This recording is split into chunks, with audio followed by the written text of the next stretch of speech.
Hello, ഇന്ന് നമ്മൾ വീണ്ടും ഒരു അൺബോക്സിങ് വീഡിയോ ആണ് കേട്ടോ. അപ്പോൾ കുറച്ച് പ്ലാന്റ്സ് ഓർഡർ ചെയ്തത് കിട്ടിയിട്ടുണ്ട്. ഇത് ഞാൻ യൂട്യൂബ് ചാനലിൽ വീഡിയോ കണ്ടിട്ട് അങ്ങനെ ഓർഡർ ചെയ്ത പ്ലാന്റ്സാണ്. എൻ്റെ കയ്യിലുള്ള മിക്ക പ്ലാന്റ്സും ഞാൻ അങ്ങനെ ഓർഡർ ചെയ്തിരിക്കുന്നത് തന്നെയാണ് കേട്ടോ. അപ്പോൾ ഇന്ന് നാടൻ ജമന്തി ചെടികളാണ്.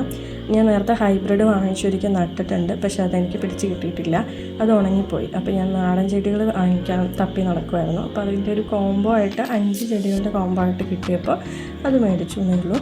അപ്പോൾ 5 വെറൈറ്റീസ് ഇതൊക്കെയാണ് വരുന്നത്. ആൻഡ് നമ്മളിതെല്ലാം അൺബോക്സ് ചെയ്തെടുത്തിട്ടുണ്ട്. ഇനി ഇതൊക്കെ ഒന്ന് നട്ടു കൊടുക്കണം. അപ്പോൾ ഞാൻ ആദ്യം കുറച്ച് ഐസ്ക്രീം ഡപ്പകൾ എടുത്തിട്ടുണ്ട്. അപ്പോൾ അതിലേക്കാണ് നട്ടു കൊടുക്കുന്നത്. ഇതൊന്ന് വേരൊക്കെ പിടിച്ച് ചെടിയൊക്കെ ഒന്ന് ഉഷാറായി വരാൻ തുടങ്ങുമ്പോൾ നമുക്ക് വേറെ ചട്ടിയിലേക്ക് റീപോർട്ട് ചെയ്യാമെന്നാണ് വിചാരിക്കുന്നത്. അപ്പോൾ ഞാൻ അതിൽ ആ കവറൊക്കെ മാറ്റിയിട്ട് മണ്ണൊക്കെ കളഞ്ഞ് നട്ടു കൊടുക്കാൻ പോകണം. ഇവരുടെ പാക്കിങ് നല്ല അടിപൊളിയാണ് കേട്ടോ. നമ്മുടെ ചെടികളൊക്കെ നല്ല രീതിയിൽ തന്നെ നമുക്ക് കിട്ടിയിട്ടുണ്ട്. അപ്പോൾ ഞാനിതെല്ലാം നമ്മുടെ ഐസ്ക്രീം ഡപ്പകളിലേക്ക് നട്ട് നമ്മുടെ മണ്ണും ചാണകപ്പൊടിയും കൂടിയിട്ടുള്ള മിക്സൊക്കെ ഇട്ട് കൊടുത്തിട്ടുണ്ട്. ഇനി കുറച്ച് ക്രൂര പ്രവർത്തനമാണ് കേട്ടോ.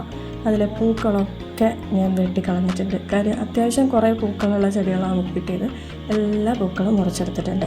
ഇതിന് മുമ്പ് ഞാൻ പറഞ്ഞല്ലോ ജമന്തി ചെടി നട്ടിട്ടുണ്ട്, പക്ഷേ പൂക്കൾ കളയാൻ മടിച്ചിട്ട് അത് അങ്ങനെ തന്നെ നിർത്തി.